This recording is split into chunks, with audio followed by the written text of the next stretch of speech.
പ്രിയമുള്ളവരെ, നിങ്ങളെല്ലാവരും ശ്രദ്ധിച്ചിട്ടുണ്ടായിരിക്കും. സംവിധായകൻ ഒമർലൂരിനെതിരെ ഒരു പീഡന പരാതി. ഒരു യുവനടിയെ അദ്ദേഹം അവസരം കൊടുത്ത് സിനിമയിൽ അവസരം കൊടുക്കാമെന്ന് കരുതി ഒരു യുവനടിയെ പീഡിപ്പിക്കാൻ ശ്രമിച്ചു എന്നൊരു വാർത്ത, ആ കേസെടുത്തു എന്നൊരു വാർത്ത നിങ്ങളുടെ ശ്രദ്ധയിലേക്ക് എത്തിക്കാണും.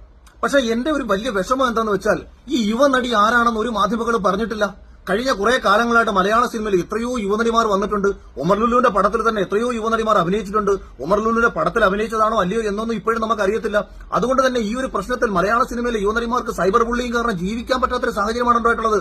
പ്രിയപ്പെട്ട ശോഭാ വിശ്വനാഥിന്റെ ഏറെ പ്രിയപ്പെട്ട ഒമർക്കയാണ് ഇങ്ങനെ പീഡിപ്പിച്ചതെന്നുള്ള കാര്യം ഞാൻ ശോഭാ വിശ്വനാഥിനോട് കൂടി ഓർമ്മിപ്പിക്കാൻ ശ്രമിക്കുകയാണ്. അതുപോലെ സ്ത്രീകൾക്ക് വേണ്ടി എപ്പോഴും വാദിക്കാൻ ശ്രമിക്കുന്ന ദിയാസന, തന്റെ ഗുരുവായ ഒമർലുവിന്റെ അസിസ്റ്റന്റ് ഡയറക്ടറായിട്ട് വർക്ക് ചെയ്ത ഒരാളാണ് നമ്മുടെ ദിയാസനയോട് ശോഭാ വിശ്വനാഥിനോട് എന്റെ പേഴ്സണൽ റിക്വസ്റ്റ് ആണ്, കേരളത്തിൽ കിടക്കുന്ന എല്ലാ പെൺകുട്ടികളെയും നിങ്ങൾ രക്ഷിക്കാൻ ശ്രമിച്ച സ്ഥിതിക്ക് മലയാള സിനിമയിലെ ഏത് യുവനടിയെയാണ് ഒമർലുലു പീഡിപ്പിച്ചതെന്ന് പറയാൻ ഈ വാർത്താമാധ്യമങ്ങളോട് പറയണം. അല്ലെങ്കിൽ വാർത്താമാധ്യമങ്ങൾ കാണിച്ചേക്കുന്ന ഏറ്റവും വലിയ തെമ്മാടിത്തരം കാരണം ഒരു യുവനടിമാർക്കും ജീവിക്കാൻ വയ്യുന്നേ. എല്ലാ യുവനടിമാരോടും പോയി എല്ലാവരും ചോദിക്കുക, ഒമറൊക്കെ പീഡിപ്പിച്ച നിങ്ങളെയാണോ? ഒമറൊക്കെ നിന്നെ സിനിമയിലേക്ക് എടുക്കാൻ വേണ്ടിയിട്ടാണോ? ഒമറൊക്കെ നിന്നെയാണോ കൊണ്ടുപോയത്? എല്ലാ നടിമാരുടെ അടുത്തും പോയിട്ട് ഇങ്ങനെ ആൾക്കാരൊക്കെ ചോദിച്ചുകൊണ്ടിരിക്കുക. അത് കാരണം അവർക്ക് ജീവിക്കാൻ പറ്റുന്നില്ല. നിങ്ങൾ ബിഗ് ബോസിലെ മത്സരത്തിനെ മാത്രം രക്ഷിച്ചാൽ പോരല്ലോ, സ്ത്രീകളെ ഒന്നടങ്കം രക്ഷിക്കണമല്ലോ. അപ്പം ഗുരുവായ ഒമറിനോട് നിങ്ങളൊന്ന് ചോദിക്കൂ.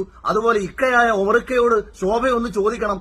ഇക്ക അങ്ങ് പറയൂ, ഇക്ക ആരെയാണ് അവസരം കൊടുക്കാമെന്ന് കരുതി കൊണ്ടുപോയത് എന്ന് പറഞ്ഞു കഴിഞ്ഞാൽ മലയാള സിനിമയിലുള്ള എല്ലാ യുവനടിമാരും രക്ഷപ്പെടും. ഒമർക്ക്